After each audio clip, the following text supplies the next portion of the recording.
हम इस वक्त शंभू रेलवे स्टेशन पर हैं, जहां पर पिछले कई दिनों से किसानों का रेल रोको आंदोलन चल रहा है। ये वही शंभू रेलवे स्टेशन है जो पूरे देश में इस वक्त चर्चा का विषय बना हुआ है, और ये वो रेलवे लाइन है जो पंजाब के अंदर इस साइड अगर आप देखेंगे तो पंजाब की एंट्री होती है। ये इस तरफ से मेन ट्रेन्स आती हैं और लगभग 150 से ज़्यादा ट्रेनें जो हैं इस लाइन को ब्लॉक करने की वजह से प्रभावित होती हैं। तो किसानों ने एक मोर्चा यहाँ लगाया है शंभू रेलवे स्टेशन पर। अगर आप पीछे देखें तो भारी संख्या में जो है वो किसान हैं। मंच पर किसानों के मनोरंजन के लिए कुछ नाटक चल रहा है, साथ ही साथ किसानों के जो वो नेता हैं उन्होंने भी यहाँ से अभी संबोधन किया था। तमाम लोग जो यहाँ मौजूद हैं उनमें बूढ़े, बच्चे, जवान, सब महिलाएं के साथ साथ तमाम लोग मौजूद हैं, और साथ ही साथ यहाँ पर लंगर की व्यवस्था साइड से की गई है। किसानों की यहाँ पर जो बैठे हुए किसान हैं उनकी मुख्य मांग ये है कि 3 नौजवान जिनको गिरफ्तार किया गया और जिन पर मुकदमे लिखे गए उनके मुकदमे वापस हों, उन गिरफ्तार किसानों को रिहा किया जाए। तमाम वो मांगे हैं जो शंभू रेलवे स्टेशन पर किसान बैठे हुए हैं जिन मांगों को लेकर। शंभू बॉर्डर जो है वो यहाँ से नज़दीक है, कुछ किलोमीटर की दूरी पर है, और शंभू रेलवे स्टेशन पर भी एक मोर्चा बना हुआ है। पुलिस की अगर बात करें तो चाक चौबंद व्यवस्था जो है पंजाब सरकार की तरफ से पुलिस ने की है। अगर आप मेरे आसपास कैमरे को मूव कर कर देखेंगे तो आपको एक भारी संख्या में, बड़े नंबर में किसान जो हैं दिखेंगे।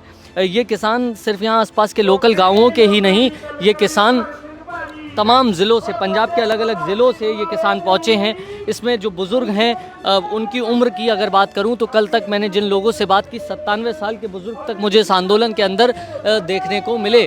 साथ ही साथ बच्चे भी यहाँ पर मौजूद हैं, और किसान अपनी मांगों को लेकर लगातार पिछले कई दिनों से जो है इस रेलवे लाइन पर बैठे हैं। साथ ही साथ शंभू बॉर्डर पर लगभग 2.5 महीने से भी ज़्यादा वक्त गुजर चुका है जब वो अपनी मांगों को लेकर बैठे हैं। यहाँ पर कुछ बुज़ुर्ग किसान हैं जिनसे हम कोशिश करेंगे कि एक बार बात हो सके। तो सर, आप यहाँ किन मांगों को लेकर बैठे हैं रेलवे स्टेशन की अगर बात की जाए शंभू? ਤੇ ਅਸੀਂ ਬੈਠੇ ਹੈਗੇ ਆਪਣੇ ਯੋਧੇ ਨੇ ਮੁੰਡੇ ਪੜੇ ਉਹਨੇ ਸਰਕਾਰ ਨੇ ਉਹਨਾਂ ਨੂੰ ਰਿਹਾਈ ਵਾਸਤੇ ਉਹਨਾਂ ਦੇ ਵਾਸਤੇ ਬੈਠੇ ਹਾਂ। कब तक बैठने का इरादा है ऐसे आप? ਜਦੋਂ छोड़ देंगे उसी तो मैं आप छोड़ देंगे हमें भी यहाँ से। मतलब उनको अगर रिहा कर दिया जाएगा तो ये लोग यहाँ से उठ जाएंगे। उठा लेंगे फिर। लेकिन एक बात मैं आपसे ये पूछना चाहता हूँ, यहाँ कितने मतलब बुज़ुर्ग किसानों के साथ साथ महिलाएं, बच्चे हैं, सब लोग यहाँ मौजूद हैं, तो आपकी खेती बाड़ी का काम कैसे चलता है? पीछे सभी थोड़ा यहाँ पर आए, एक मेंबर है यहाँ पर, पीछे भी हैं सबके पास काम करने के लिए। आपकी बाबा उम्र कितनी है? 83 साल। तो 83 साल उम्र जो है काफ़ी होती है अगर देखा जाए। इस उम्र में आपको घर पर आराम करना चाहिए था, लेकिन आप यहाँ पर क्यों मौजूद हैं? हमको 42 साल हो गए इस काम में चल रहे हैं। किते भी कट होवे, किते ताना होवे, किते नागा नहीं पाया। और इत्थे तो असीं खास करके ਜਿਹੜੇ ਸਾਡੇ 3 ਜਵਾਨ ਅਰੈਸਟ ਕਰੇ ਪਏ ਨੇ, ਜਿੰਨਾ ਚਿਰ ਉਹਨੂੰ ਰਿਹਾ ਨਹੀਂ ਕਰਦੇ ਉਹਨਾਂ ਚਿਰ ਅਸੀਂ ਇੱਥੋਂ ਨਹੀਂ ਉੱਠ ਕੇ ਜਾਵਾਂਗੇ। ਚਾਹੇ 6 ਮਹੀਨੇ ਲੱਗ ਜਾਣ, ਸਾਲ ਲੱਗ ਜਾਏ, ਜਿੰਨਾ ਚਿਰ ਰਿਹਾ ਨਹੀਂ ਕਰਦੇ। ਅਜੇ ਬਲਕਣ ਹੁਣ ਕਣਕ ਦਾ ਕੰਮ ਨਿਬੜਿਆ, ਸਾਰੀਆਂ ਬਾਕੀ ਲਾਈਨਾਂ ਬੰਦ ਕਰ ਦਿੱਤੀਆਂ। कब तक यहाँ बैठने का इरादा है? ਇੱਥੋਂ ਹਿੱਲਣਾ ਹੀ ਨਹੀਂ ਜਿੰਨਾ ਚਿਰ ਹਟਦੇ। तो यहाँ पर काफ़ी लोग हैं जो बुज़ुर्ग हैं, नौजवान हैं। अगर मैं बात करूँ तो बाबा आपकी उम्र कितनी है? 80 साल की। 80 साल की। ये बताइए खेती कैसे चलती है जब इस आंदोलन के साथ आप यहाँ पर मौजूद हैं, उस बीच आपकी खेती कैसे चल रही है? हाँ जी, खेती करते हैं, खेती करते हैं। चलती कैसे खेती? गेहूँ कैसे कटे, कैसे बिके, ये पूछना चाहता हूँ। आप यहाँ हैं, घर पर खेती कौन देखता है? हाँ जी, आप यहाँ पर हैं, खेती घर पर कौन देखता है? हम बच्चे हैं मगर बच्चे हैं बंदे हैं। तो आप ये देखिए, ये हौसला देखिए, ये जज्बा देखिए इन किसानों का। और इनसे अगर बात की जाए तो ये तमाम लोग यही कहते हुए नज़र आते हैं कि हमारी मांगे मान लो और हम यहाँ से उठ जाएंगे, हमें कोई परेशानी नहीं है। अगर मैं बात करूँ, भाई क्या बात कर सकते हैं? भैया क्या बात कर सकते हैं? तो कुछ लोग हैं जो बात भी नहीं करना चाहते, क्योंकि यहाँ पर काफ़ी जो नाराज़गी है वो भी देखने को मिली है। तो मेरे साथ कुछ लोग हैं। सर, पहले तो आपका नाम जानना चाहूँगा। मेरा नाम सुपिंदर सिंह बग्गा जी, जिला बग- लुधियाना। बग्गा जी, मैं ये समझना चाहता हूँ कि कितने दिन से आप शंभू रेलवे स्टेशन पर ट्रैक पर बैठे हुए हैं? ਇਹ 15 ਦਿਨ ਦੇ ਲਗਭਗ ਹੋ ਗਏ ਜੀ ਸਾਨੂੰ ਬੈਠਿਆਂ ਨੂੰ ਉਰੇ, ਤੇ ਅਸੀਂ ਇਸ ਮੰਗ ਨੂੰ ਲੈ ਕੇ ਬੈਠੇ ਹਾਂ ਜਿਹੜੇ ਕਿਸਾਨ ਸਾਡੇ ਨਜਾਇਜ਼ ਪਰਚੇ ਪਾ ਕੇ ਜੇਲ੍ਹਾਂ 'ਚ ਡੱਕੇ ਹੋਏ ਨੇ, ਉਹਨਾਂ ਦੀ ਰਿਹਾਈ ਵਾਸਤੇ ਅਸੀਂ ਇੱਥੇ ਬੈਠੇ ਹੋਏ ਹਾਂ ਲਗਾਤਾਰ। अच्छा, तो मैं एक चीज़ ये समझना चाहता हूँ कि यहाँ पर जो मांगे हैं और जो शंभू बॉर्डर पर जो मांगे हैं वो अलग अलग हैं या फिर एक ही मांग है? ਸਰ ਜਿਹੜੀ ਇਹ ਮੈਂ ਦੱਸਣਾ ਚਾਹੁੰਦਾ ਵੀ ਜਿਹੜੀ ਮੰਗ ਅਸੀਂ ਧਰਨਾ ਲੈ ਕੇ ਦਿੱਲੀ ਜਾ ਰਹੇ ਸੀ, ਲੋਕ ਇਕੱਠੇ, ਜਿਹੜੀਆਂ ਮੋਦੀ ਸਰਕਾਰ ਨੇ ਮੰਨੀਆਂ ਹੋਈਆਂ ਮੰਗਾਂ ਸੀ ਜਿਹੜੀਆਂ ਲਾਗੂ ਨਹੀਂ ਕਰੀਆਂ ਸੀਗੀਆਂ, ਜਿਵੇਂ ਵਾਅਦਾ ਖਿਲਾਫੀ ਕੀਤੀ, ਜਿਵੇਂ MSP ਗਰੰਟੀ ਕਾਨੂੰਨ ਦੀ ਮੰਗ ਸੀਗੀ ਉਹ ਸਰਕਾਰ ਨੇ ਮੰਨੀ ਸੀ, ਬਿਜਲੀ ਸੋਧ ਬਿੱਲ 2020 ਆਇਆ ਸੀ ਜਿਹੜਾ 2022 ਕਰਕੇ ਲਾਗੂ ਕੀਤਾ ਗਿਆ, ਉਹ ਮੰਗਾਂ ਨੂੰ ਲੈ ਕੇ ਅਸੀਂ ਮੋਦੀ ਸਰਕਾਰ ਨੂੰ ਯਾਦ ਕਰਾਉਣ ਵਾਸਤੇ, ਕਿਉਂਕਿ ਉਹਦੀ ਸਰਕਾਰ ਦੇ ਥੋੜ੍ਹੇ ਦਿਨ ਰਹਿੰਦੇ ਸੀ, ਅਸੀਂ ਉਹਨੂੰ ਯਾਦ ਕਰਾਉਣ ਵਾਸਤੇ ਦਿੱਲੀ ਵੱਲ ਰਵਾਨਾ ਹੋਏ ਸੀ, ਜਿਹਦੇ ਵਿੱਚ ਸਾਡੇ ਰਸਤੇ ਦੇ ਵਿੱਚ ਕੰਕਰੀਟ ਦੀਆਂ ਕੰਧਾਂ ਕਰਕੇ ਰੋਕਿਆ ਗਿਆ। ਔਰ ਇੰਨਾ ਰੋਕਿਆ ਹੀ ਨਹੀਂ ਗਿਆ, ਉੱਤੋਂ ਜੀ ਸਾਡੇ ਤੇ ਬੰਬਾਰੀ ਤੇ ਗੋਲਾਬਾਰੀ ਵੀ ਕੀਤੀ ਗਈ, ਸਾਡੇ ਕਿਸਾਨ ਨੌਜਵਾਨ ਸ਼ਹੀਦ ਵੀ ਕਰ ਦਿੱਤੇ ਗਏ, ਤੇ ਸਾਡੇ ਤੇ ਕਈ ਕਿਸਾਨਾਂ ਦੀਆਂ, ਸਾਡੇ ਨੌਜਵਾਨਾਂ ਦੀਆਂ ਅੱਖਾਂ ਚਲੇ ਗਈਆਂ ਤੇ ਕੰਨਾਂ ਦੇ ਪਰਦੇ ਚਲੇ ਗਏ, ਤੇ ਬਹੁਤ ਜ਼ਿਆਦਾ ਨੁਕਸਾਨ ਕੀਤਾ। 400 ਤੋਂ ਲਗਭਗ ਸਾਡੇ ਕਿਸਾਨ ਮੋਦੀ ਸਰਕਾਰ ਵੱਲੋਂ, ਖੱਟਰ ਸਰਕਾਰ ਵੱਲੋਂ ਫੱਟੜ ਕੀਤੇ ਗਏ ਨੇ ਨਜਾਇਜ਼।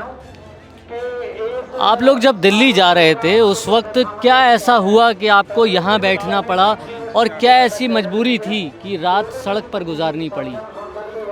ਦੇਖੋ ਆਪਣਾ ਰਾਜਧਾਨੀ ਜਾਣਾ ਚਾਹੁੰਦੇ ਸੀ, ਸਰਕਾਰ ਨੇ, ਅਸੀਂ 13 ਤਰੀਕ ਦੀ ਸਾਡੀ ਕਾਲ ਸੀ, 13 ਤਰੀਕ ਨੂੰ ਅਸੀਂ ਚੱਲੇ ਸੀ, ਕੋਈ ਜ਼ਿਲ੍ਹਾ 11 ਤਰੀਕ ਨੂੰ ਚੱਲਿਆ, ਕੋਈ 12 ਨੂੰ, ਕੋਈ ਜਿਹੜੇ ਇੱਥੇ ਵਾਲੇ ਸੀਗੇ ਉਹ 13 ਨੂੰ ਚੱਲੇ, ਪਰ ਸਰਕਾਰ ਨੇ 8-9 ਤਰੀਕ ਨੂੰ ਸਾਰੇ ਰਸਤੇ ਬੰਦ ਕਰਤੇ ਸੀ। ਸਰਕਾਰ ਦੀ ਮਨਸ਼ਾ ਸਹੀ ਨਾ ਹੋਣ ਕਰਕੇ ਸਾਨੂੰ ਇੱਥੇ ਸੜਕਾਂ 'ਤੇ ਬੈਠਣਾ ਪਿਆ। ਅਸੀਂ ਕੋਈ ਸ਼ੌਂਕ ਨੂੰ ਨਹੀਂ ਬੈਠੇ, ਅਸੀਂ ਸਰਕਾਰ ਨੂੰ ਇਹ ਦੱਸਣ ਜਾ ਰਹੇ ਸੀਗੇ, ਅਸੀਂ ਸਰਕਾਰ ਨੂੰ ਯਾਦ ਕਰਾਉਣ ਜਾ ਰਹੇ ਸੀ ਵੀ ਆਹ ਪਿੱਛੇ ਜਿਹੜਾ ਅੰਦੋਲਨ ਹੋਇਆ ਜਾਂ ਤੁਸੀਂ ਜਿਹੜੀਆਂ ਮੰਗਾਂ ਨੂੰ ਮੁੱਖ ਰੱਖ ਕੇ ਸਰਕਾਰ ਬਣਾਈ ਆ, ਉਹ ਮੰਗਾਂ ਕਿੱਥੇ ਗਈਆਂ? ਤੁਸੀਂ ਕਿਹਾ ਸੀ ਕਿਸਾਨਾਂ ਦਾ ਕਰਜ਼ਾ ਮਾਫ ਕਰਾਂਗੇ, ਤੇ ਕਰਜ਼ਾ ਮਾਫ ਉਹਨਾਂ ਲੋਕਾਂ ਦਾ ਕਰਤਾ ਜਿਨ੍ਹਾਂ ਦਾ ਕਦੇ ਮੈਨੀਫੈਸਟੋ ਦੇ ਵਿੱਚ ਜ਼ਿਕਰ ਵੀ ਨਹੀਂ ਹੈਗਾ। ਇਹ ਸਾਰੀਆਂ ਗੱਲਾਂ ਅਸੀਂ ਸਰਕਾਰ ਨੂੰ ਦੱਸਣ ਜਾ ਰਹੇ ਸੀ, ਪਰ ਸਰਕਾਰ ਨੇ ਸਾਨੂੰ ਇੱਥੇ ਰੋਕਿਆ ਤੇ ਸਾਡਾ 400 ਤੋਂ ਉੱਪਰ ਨੌਜਵਾਨ ਫੱਟੜ ਕਰਿਆ। 3 ਨੌਜਵਾਨ ਜਿਨ੍ਹਾਂ ਦੀ ਨਿਗਾਹ ਚਲੇ ਗਈ, ਪਤਾ ਨਹੀਂ ਕਿੰਨੇ ਕੁ ਬੱਚੇ ਅੰਗਹੀਣ ਕਰਤੇ, ਤੇ ਸਾਡੇ 3 ਨੌਜਵਾਨ ਬੇਕਸੂਰ ਜਿਨ੍ਹਾਂ ਦਾ ਕੋਈ ਦੋਸ਼ ਨਹੀਂ, ਉਹ ਜੇਲ੍ਹ ਦੇ ਵਿੱਚ ਬੰਦ ਨੇ। ਇਹ ਜਿਸ ਕਰਕੇ ਅਸੀਂ ਆਪਣਾ ਸੜਕ ਤੇ ਜਾ ਰਹੇ ਸੀ, ਪਰ ਸਾਡੇ ਬੇਕਸੂਰ ਲੋਕਾਂ ਨੂੰ ਜੇਲ੍ਹਾਂ ਦੇ ਵਿੱਚ ਬੰਦ ਕਰ ਦੇਣਾ, ਉਹਨਾਂ ਨੂੰ ਰਿਹਾ ਕਰਾਉਣ ਲਈ ਅਸੀਂ ਅੱਜ ਪਟੜੀਆਂ ਤੇ ਬੈਠੇ ਹਾਂ। तो रिहा कराने के लिए उन 3 नौजवानों को और जो किसान हैं उन पर जिस तरह के मुकदमे हुए उनको वापस कराने के लिए ये लोग यहाँ सड़कों पर मौजूद हैं। सर, मैं आपसे समझना चाहता हूँ कि कब तक आप लोग यहाँ बैठेंगे? जब तक साढ़े इन्हों रिहा नहीं करते बिना शर्त तो जब तक बैठे ही रहेंगे असीं। और अगर ये साल 2 साल गुजर जाते हैं इसको बैठने में? फिर अगे असीं 1.5 साल लाता, हुण होर की हो गया, भावें 3 साल ला देना, कोई गल ही नहीं हैगी, असीं नहीं जांदे हैगे इत्थों छड्ड के। तो MSP गारंटी कानून जिसकी आप मांग कर रहे हैं, अगर वो आपको मिल जाता है तो आपको क्या उससे फ़ायदा होगा? और आखिर पंजाब के ही किसान क्यों MSP गारंटी कानून की बात करते हैं? सर, फ़ायदा तो कोई इतना ज़्यादा नहीं होगा, पर हाँ नुकसान नहीं होगा। नुकसान क्या, हमारा किसान कर्जाई होने से बच जाएगा, खुदकुशी से बच जाएगा, और कम से कम अपना सही ढंग से परिवार को चला सकेगा, ये बात है। तो हम तो MSP में यही मांगते हैं भी कम से कम हमारा जो लागत मूल्य है हमको मिलना चाहिए। MRP नहीं, MSP मांगते हैं, मिनिमम सपोर्ट, घट तो घट। सर, आपसे एक बात जानना चाहता हूँ मैं कि MSP पर आपकी अभी कितनी फसलें जो हैं वो ख़रीद ली जाती हैं यहाँ पर? पंजाब में तो सिर्फ 2 ही फसलें हैं, गेहूँ और धान। लेकिन दावा तो ज़्यादा फसलों का किया जाता है। नहीं, कोई ज़्यादा फसलें नहीं है। अब MSP 2 पे ही मिल रही है।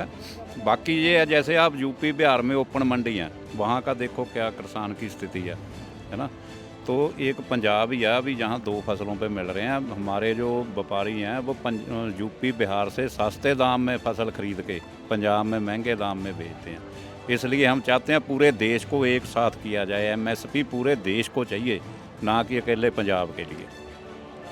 इससे देश के किसानों को क्या फ़ायदा मिल जाएगा? क्योंकि उनके अगर जो आप बात कह रहे हैं, जो आप दावा कर रहे हैं कि हम पूरे देश के किसानों की लड़ाई लड़ रहे हैं, अगर आप उनकी लड़ाई लड़ रहे हैं और इस लड़ाई में आपकी अगर जीत होती है तो उन किसानों को कितना बड़ा फ़ायदा मिल जाएगा? उनको भी डबल रेट होगा जी। जो आज भाव उनके बिक रहा 700-800 रुपये धान बिक रहे हैं, 1000-1100 रुपये गेहूँ मिल रहा, तो उनकी अर्थव्यवस्था सुधरेगी, उनका परिवार अच्छे से पालन पोषण कर सकेंगे, अपना जीवन सुधार सकेंगे।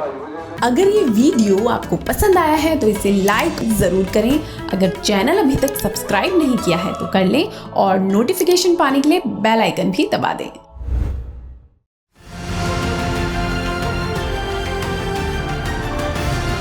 किसान तक खाना है तो उगाना है, किसान तक खाना है तो उगाना है, किसान तक खाना है तो उगाना है, किसान तक खाना है तो उगाना है, किसान तक किसान तक खाना है तो उगाना है।